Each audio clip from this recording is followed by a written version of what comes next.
Yes mga bay, welcome sa atong YouTube channel. Obserbahin ninyo, diin magtukikili sa mga isyong saksak sinagyo. Welcome ang tanan ninyong mga komento, cause this is a free zone of our own ugly opinion. Ayun na, langit, anino, karenyo brutal, salamin, luha, wake up, adios, misteryo, now, getaway, direction, she's wicked. Ilan lamang ito sa mga komposisyon ng Slapshot ang pumatok sa mundo ng mga rakista.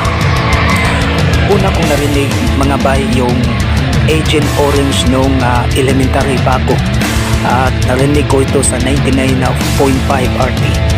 Hindi nagtagal, nagbanda din ako, yung banda ko na Children Empire, at halos lahat ng mga komposisyon ng Slapshot ay isa sa mga sinisikra namin, at ito ang isa sa mga dahilan yung banda namin na nag-champion sa iba't ibang mga Battle of the Bands. Nakakalungkot isipin mga bay ang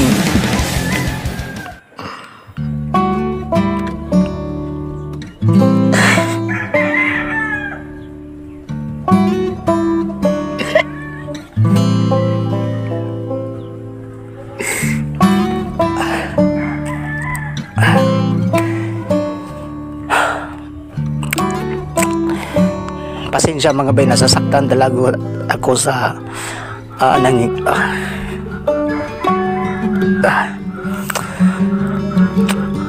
sobrang lungkot.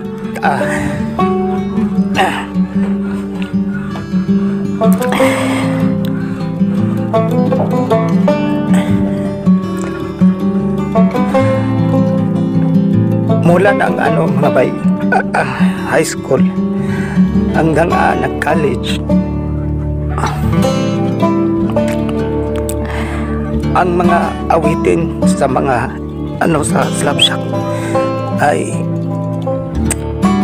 tumagos na talaga sa ating damdamin, at isa ko sa humanga talaga sa kanilang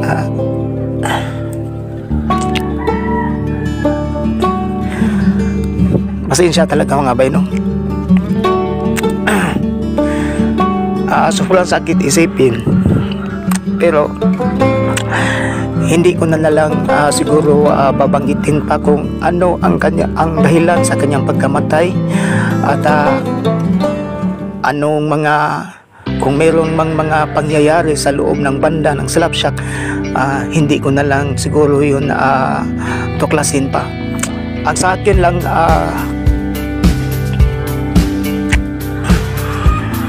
ang sa akin lang talaga mga baya, sobrang maraming salamat talaga sa idolo ko, si Jamel Garcia. Napaka maraming alaala dito sa Cebu mga bay. Ilang mga concert lang ng mga Slapshot na pag nag-concert sila dito, nandun tayo, no? Rakrakan tayo, at naalala ko nga nung doon sa unang nakita ko sila sa Orange Brutus, na pumunta sila doon at kumakain ang buong tropa ng bandang Slapshot, at para bang nag-disguise sila na parang simpleng tao lang.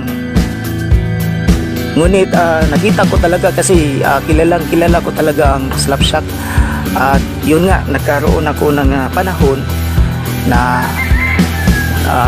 makausap ko sila. Kaya lang pa yun mga bay, mga year 2003 yata, no, naging aktivista ako noon. So marami pa sana akong iisipin, pero talaga alam ko talaga ako mga bay, pasensya talaga. So sa iyo Jamel Garcia, kung ano man ang mga pangyayari, isa lang ang masasabi ko, ikaw talaga ay isang legend para sa amin. Sobrang salamat talaga sa mga awitin na naiambag mo sa music industry ng ating bansa. Marami kaming natutunan sa mga komposisyon na nagawa mo. So hanggang dito na lang siguro mga bay, at adios sa ating lahat at rock and roll mga bay.